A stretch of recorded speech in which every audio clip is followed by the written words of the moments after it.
A história começa com um comboio de transporte, já ao longe de uma cidade, e dentro dele há um grande número de refugiados sendo escoltados. O motorista avisa no rádio que o radar indica inúmeros objetos, mas eles não conseguem ver nada no campo de visão. Então o soldado de fora pede para ficarem alertas e preparados para o combate. E foi só ele falar isso e o chão se quebra numa explosão. E o que saiu do chão é um verme enorme do deserto. O soldado começa a atirar contra aquele monstro e manda também darem foco na proteção do comboio dos refugiados. Mas mesmo atirando com as armas mais pesadas que eles têm, não parece fazer muito efeito não. Então quem eu acho que seja o prota protege uma menina de cair de cara no chão e tenta deixar ela o mais calma possível. Porém, ele mesmo nem sabe onde ele tá. O rádio lá dentro sai uma voz avisando para todos botarem o cinto novamente. E o cara sente essa situação bem familiar, quase como um déjà vu. Dá pra ver que essas armaduras não é pouca bosta não. Os caras estão literalmente levantando o carro no braço para eles conseguirem fugir de volta. Porém a minhoca, ela não fica esperando. Ela dá um grito de raiva e o soldado parte pra cima dela e desfere vários golpes em alta velocidade. A artilharia também não para de disparar os mísseis, que fazem uma grande explosão. E agora sim, parece que ela sentiu. A minhoca ficou até quente. Ela ataca novamente o carro, que faz o atirador voar. O soldado lanceiro volta com sangue no olho para proteger a sua frota, estocando o verme e tirando sangue dessa cascadura dele. Porém a minhoca tira a arma dele e continua entrando na terra tranquilamente. E quando se reagrupam, para um leve respiro, o cadete parabeniza o capitão por afugentar o verme. O capitão explica que é claro que ele conseguiu, graças à armadura pioneira de combate. É quase uma propaganda, só faltou o sorriso e o joinha. Aí ele tá de máscara, né, também. Voltando, ele percebe que tem algo de errado. Ele pergunta onde o caminhão foi parar, porque eles não conseguem ver a minhoca. Ele olha para trás e não vê absolutamente nada. Porque o comboio não tá no chão. Ele tá no ar com a cobra prontinha pra devorar ele. E o único que não colocou o cinto sai voando. E com essa pose toda, é claro que é o prota. E ele se introduz. Seu nome é Kyung-wan. Ele é um estudante da academia de armadura de combate na cidade de Jianshu. Ele se lembra de tudo que já aconteceu e que aquela menina perto dele vai falecer em breve. E ela, agarrado na porta do carro desse jeito, vai ser mais em breve do que eu achei. O prota em queda livre diz que não pode ficar parado e ser um inútil. Então começa uma ativação com a mão no peito que emite esse brilho azul. E ao mesmo tempo que dá pra ver o brilho irradiando lá em cima e a menininha coitada. A cobra é partida de cima pra baixo. E num piscar de olhos, o prota tá lá no chão, com a sua armadura de combate do tigre branco. Ele estica a mãozinha e segura a menina. Ué, ainda era pra ela ter morrido, não? Estica a outra e segura um caminhão inteiro. No meio daquele monte de carne despedaçada, agora é só colocar na churrasqueira agora. A mamãe já vem direto na filha, lógico, né? E as pessoas agradecem por terem sido salvas. O soldado fica espantado com a armadura e se pergunta quem é esse cara. Então o prota coloca a mão na cabeça pra responder, mas se distrai porque tem um cachorro do nada ali, que late pra ele e fala que ele não é tão ruim assim. E agora um outro que é branco fala a mesma coisa, que ele não é tão ruim. E do nada, um com armadura. Depois disso, um soldado com a cabeça de cachorro diz a mesma coisa. Então ele abre o olho e era tudo um sonho. Pô, o cara acorda ainda na meia-noite ainda. Ele se levanta dizendo que já vem sonhando com isso nas últimas noites. E é sempre um pouco diferente em cada sonho, mas sempre a mesma armadura branca. Ele sabe o nome, porém ele não consegue se lembrar. Enquanto se veste, uma notícia passa ali atrás, na televisão. Que o descobrimento do vírus do metal, há 3 séculos atrás, os mistérios continuam. E o número de criaturas mutadas só vem aumentando. Então eles interrompem o jornal para dar uma notícia sobre o ataque que teve nas proximidades de Changshu, que é a cidade que o Prota falou e aparentemente ele mora. E nós vemos que os soldados estão com aquela armadura do Capitão do Sonho. E eles não deram conta do monstro, não. Escreve F aí nos comentários em respeito aos soldados. O Prota vê que tinha que ser pelo menos um monstro de nível 3 para vencer esses caras. Realmente esses soldados são muito sortudos por bater de frente com um monstro desse. E nós ficamos sabendo que o Prota pegou dinheiro com a agiota. Porque ele diz que se ele tivesse uma armadura de combate, ele não teria que se preocupar com dívidas mais. E andando na rua, ele reclama porque se não fosse o teste da academia, ele não ia precisar de emprego de meio período. E de noite ainda por cima. Ele queria tanto só uma armadurinha. Os caras conseguem tanto dinheiro com tão pouco esforço. Ele diz que precisou da ajuda da irmã no aluguel. Mesmo trabalhando que nem um condenado, ele recebeu 10 mil. Só um terço do que ele deveria ter pego. E, mano, se fosse no Brasil, o cara tava feito. Mas não é. Então ele dá um gritão. Eu quero uma armadura! E ninguém tá nem aí pra um louco gritando no meio da rua. E nós temos uma explicação rapidinha. No começo do pós-apocalipse, o uso dos exoesqueletos eram muito restritos. Mas logo que a primeira geração foi lançada para pessoas comuns, aquele apego que as pessoas tinham tanto pelos militares meio que se foi. Mesmo que a potência era mais baixa, era boa o suficiente para trabalho braçal e autodefesa. Nisso ele vê um exoesqueleto para uso civil, o modelo E3. É um dos mais avançados, que agora um civil pode ter também. E não seria nada mal se esse fosse o dele, né? Na cabeça dele, ele imagina como a guilda não bane o uso das armaduras, ele vai conseguir fazer missões e até derrotar monstros do lado de fora. O único problema é o quanto essa jossa custa.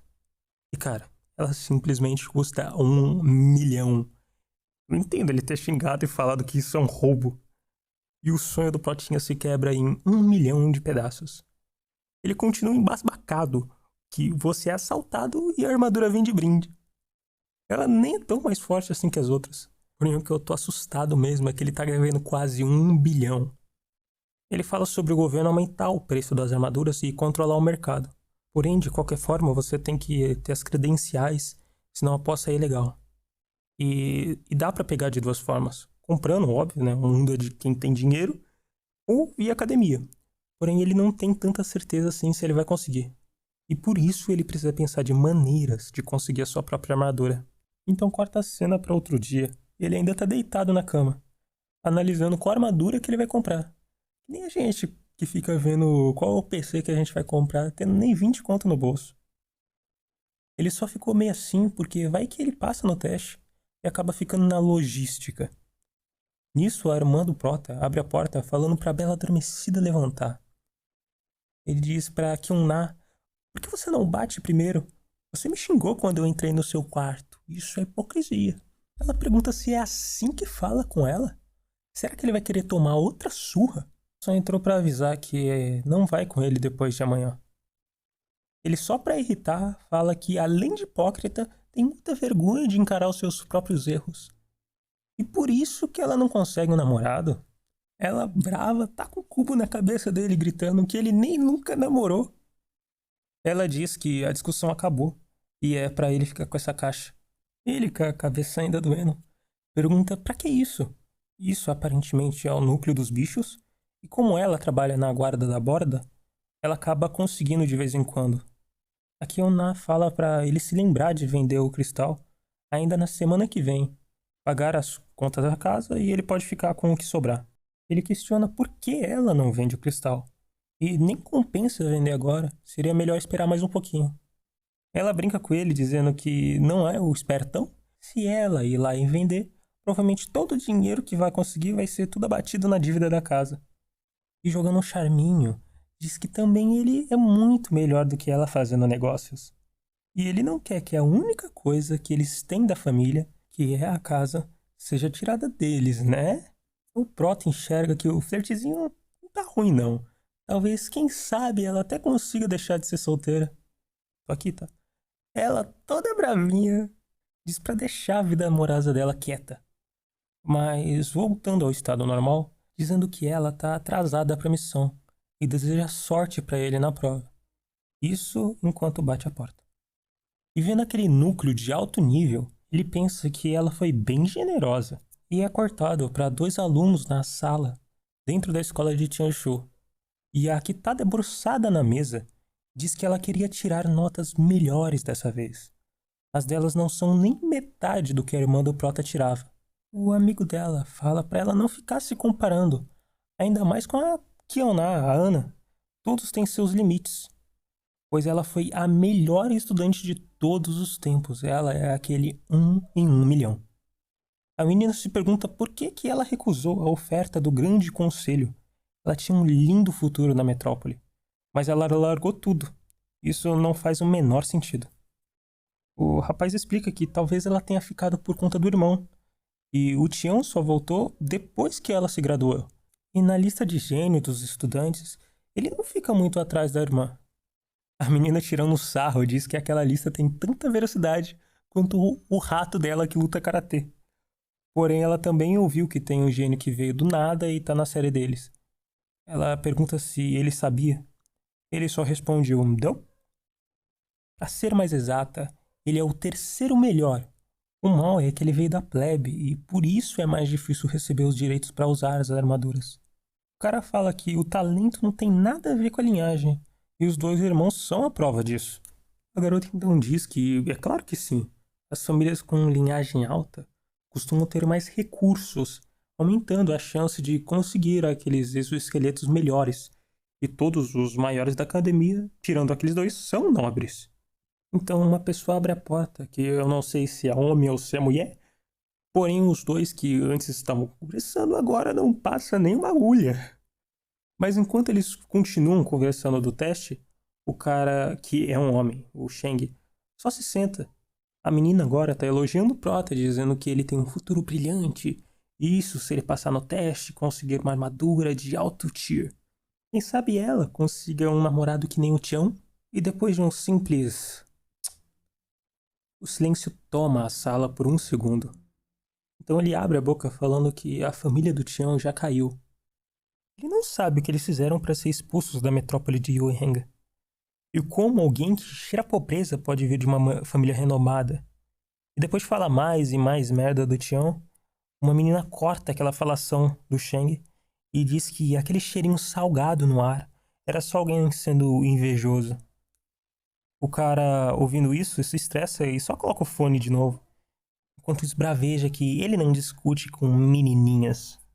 Então a menininha aí, meu Deus do céu, ela diz que não se importa com a armadura de combate, mas se o Tião quer, ela vai dar. Esse é o homem que ela se interessa.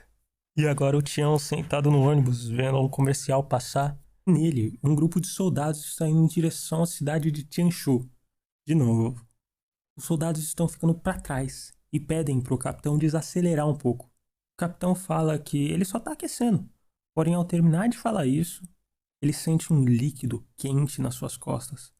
E ao virar, um rosto enorme encara ele. Então a transmissão desliga.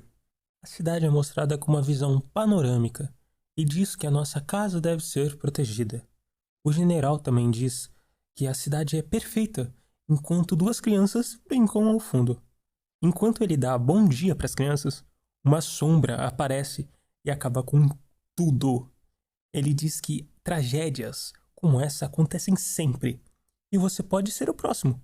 Ele estala o dedo, convocando a armadura e diz para você colocar a armadura também, levantar suas armas e entrar para a guarda e proteger a sua casa junto com todos os outros da elite. Destrua monstros, torne-se um herói, torne-se uma lenda. E com essa propaganda até eu quero me alistar agora. Nossa, que maravilha, muito incentivador mesmo. E depois o Prota ouvir a conversa dos 2 NPC parecendo atores pagos para divulgar esse comercial, mas relevando isso, ele relembra que ele pode tentar a sorte fora da cidade. E quem sabe achar algo de valor. Assim ele não ia ter que trabalhar o tempo todo e talvez até achasse uma parte de armadura. Ele tem que planejar agora para depois que o teste sair. Ele quase quebra a cabeça pensando quais são os critérios do teste. Eles pegaram uma amostra grande de sangue do Prota. Nisso se passa uma semana. A Ruivinha espera o Prota na porta até ele sair. Meio cabisbaixo, ela toda empolgada, pergunta como ele foi no teste. Então ele fica desviando e desviando dela. Ela fala que perguntou ao professor e ele ficou entre os melhores o ano todo. Ela já tá pensando que seria melhor ela ficar na família dele ou ele entrar na família dela. Tá só um pouco precoce essa menina, não? E com um sorriso amarelo no rosto, o pior aconteceu. Ele vai ficar na logística e, ouvindo isso, ela fica petrificada. E depois de ficar em choque, ela fica com muita raiva e chuta a porta. E ela não vai parar. Algo de errado não tá certo. Ela quer uma explicação agora. Ele tenta acalmar ela, que esse era o plano dele, e dá um tchauzinho pro professor. Eles então ficam sem entender nada e discutem sobre como foi bem mais cedo o teste de compatibilidade desse ano. Antes era feito quando eles estavam quase se graduando. O INPE diz que não ouviu nada das empresas de tecnologia. Agora eles vão ficar muito atarefados com os estudantes por conta disso. O Cabeludo acredita que eles estão fazendo isso para a reconstrução das bases. E está sendo lenta. Fora que eles estão ampliando as tropas. E as bases, porém, teve um retrocesso. E até esse momento eles não tinham reduzido os critérios de recrutamento. O da direita pergunta se o Tion já tinha tentado usar esse exoesqueleto antes. O outro só nega. Ele então completa, pois ele já ouviu falar em casos, em algumas cidades, mesmo que as pessoas falharem no teste de combatibilidade, ainda conseguirem usar armaduras. E pode ser que o Tion seja um desses casos. O sentado acha pouco provável. O professor parece gostar muito do Prota e fala, e se ele for? E o Cabeludo responde que, mesmo que ele seja, eles já fizeram mais testes de sangue do que o comum e quebraram muitas regras. Ser da logística também é mais seguro, e a única coisa que eles não podem fazer é colocar ele no exoesqueleto sem permissão. Porém, um amigo está livre para escolher tomar conta do Prota por livre e espontânea vontade. E agora no corredor é mostrada uma mulher caminhando até uma senhora. A senhora, que é a diretora da escola, dá boas-vindas à Lady Lin e diz que dessa vez teve 5 estudantes novamente. A Lin diz que dessa vez o trabalho logístico é maior e vão precisar da classe inteira. Até que enfim vai ter uma ação que não seja sonho ou comercial ou qualquer coisa desse tipo. E a velha explica que mesmo que a Lady seja uma grande doadora, é bem inapropriado pegar estudantes no meio da aula. A Lady rebate que, meio deixando subentendido que ela pode parar de doar dinheiro quando ela quiser. A diretora explica que ela só está preocupada que naquela classe tem filho de pessoas influentes e que até eles tomam mais cuidado com esse pessoal. Mas a Lady corta, falando que eles só querem coletar os núcleos. Eles não vão precisar fazer nada de perigoso. E fala também para a diretora ir na frente. É só porque ela acredita que a diretora não vai decepcionar ela. E na aula do professor, fala que agora na classe preparatória, eles têm um sistema de créditos. E também serve para ver se eles conseguem sobreviver lá fora. Na classe logística, eles ganham pontos lidando com criaturas mutadas. Eles vão ter treinamento prático. O método mais básico para ganhar créditos é pegando o núcleo dos monstros. Eles podem trocar os créditos por itens, incluindo as armaduras. Nas aulas práticas, muitas pessoas se machucam. Isso é normal. Porém, se isso for causado de forma proposital por um dos seus colegas, a academia vai tomar as medidas cabíveis. E também a academia oferece um equipamento de segurança básica para garantir a proteção dos alunos. E relembra que todas as vidas nesse mundo são valiosas. E a apaixonadinha diz que agora eles fazem parte da mesma classe. O Prota só pergunta para ela, bem feliz, de como ela foi parar lá na logística. Ela diz que só usou um pouquinho das suas conexões e veio para essa classe. O Prota diz que ela facilmente iria para o departamento de comando. Ela rebate que quer andar com ele. Ela não se importa tanto com os créditos e vai lá saber se ele vai desaparecer daquele jeito de novo. Nisso, a diretora entra, chamando a atenção de todos e do professor Wang, dizendo que terá que interromper só por um instante. e que é para preparar todos os estudantes para uma aula prática. O olhinho do Tião já até brilha pensando na aula prática e como isso pode ser uma oportunidade excepcional. A véia manda todo mundo calar a boca dizendo que é assim que é a disciplina da classe da logística. A Lady começa a introdução da aula prática. Hoje, a missão é sair e pegar os núcleos dos mutados. E os núcleos não vão ser só calculados nos créditos gratuitos, mas também nos créditos de missão. O que significa, eu não sei. E eles podem ser multiplicados até 10 vezes, dependendo da qualidade. Ouvindo isso, todo mundo se espanta.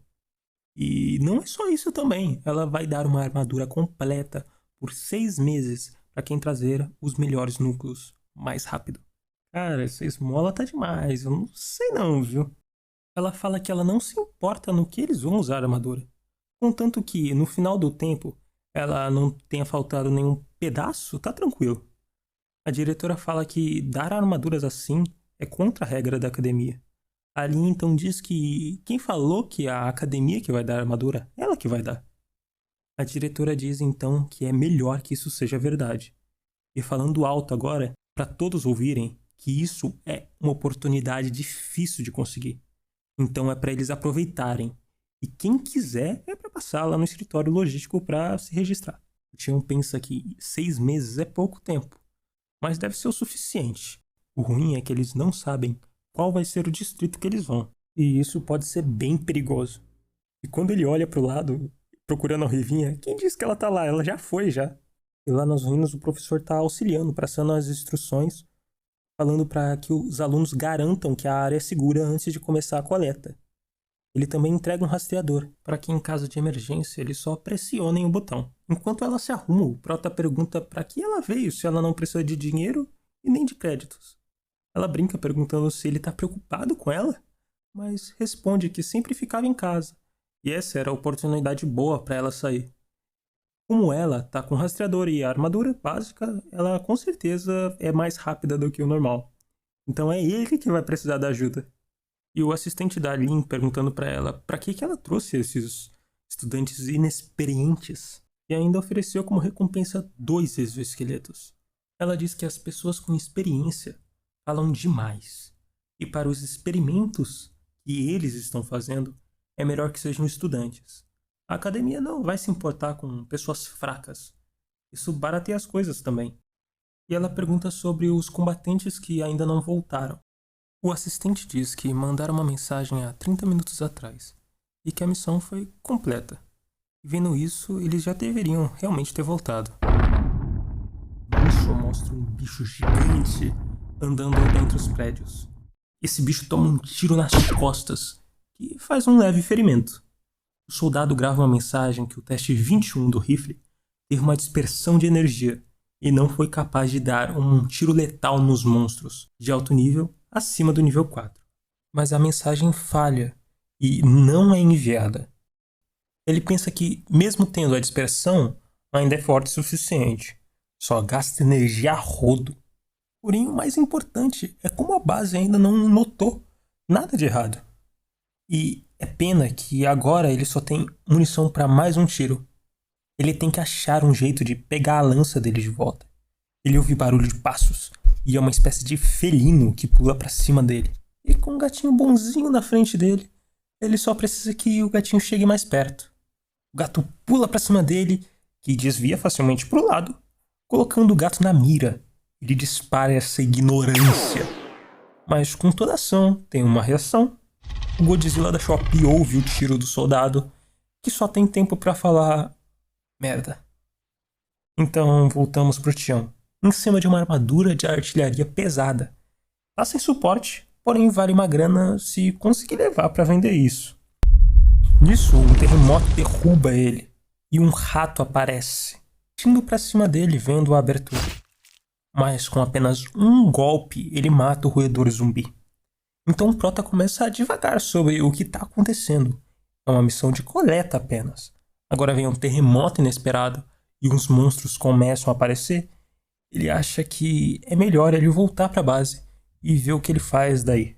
Mas antes disso, mostra-se uma passagem e um soldado correndo até um zumbi.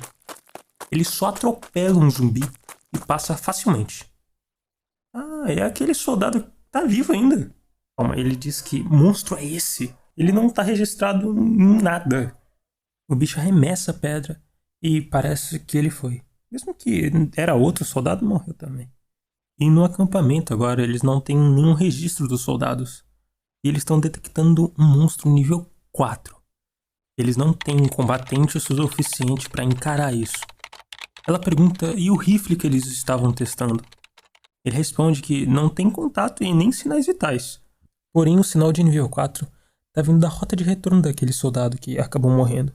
Ele fala que os testes que eles fizeram não estão dentro do padrão, mas são o suficiente. Pressiona ela a tomar uma decisão, já que os dados já estão salvos. Então, ela finalmente fala para a equipe achar os alunos agora. Enquanto isso, uma chuva de pedras cai sobre um prédio. Os escombros estão indo em direção aos alunos. O soldado grita para eles correrem. Por sorte, vários conseguem escapar. Porém, uma garota, ela ainda tá lá, prestes a ser atingida. E no último segundo, ela é salva pelo nosso protinha. Se a ruivinha vê isso aqui, cabeças vão rolar. O soldado então pergunta se eles estão feridos, se eles estão bem. O prota só responde que eles estão tranquilos.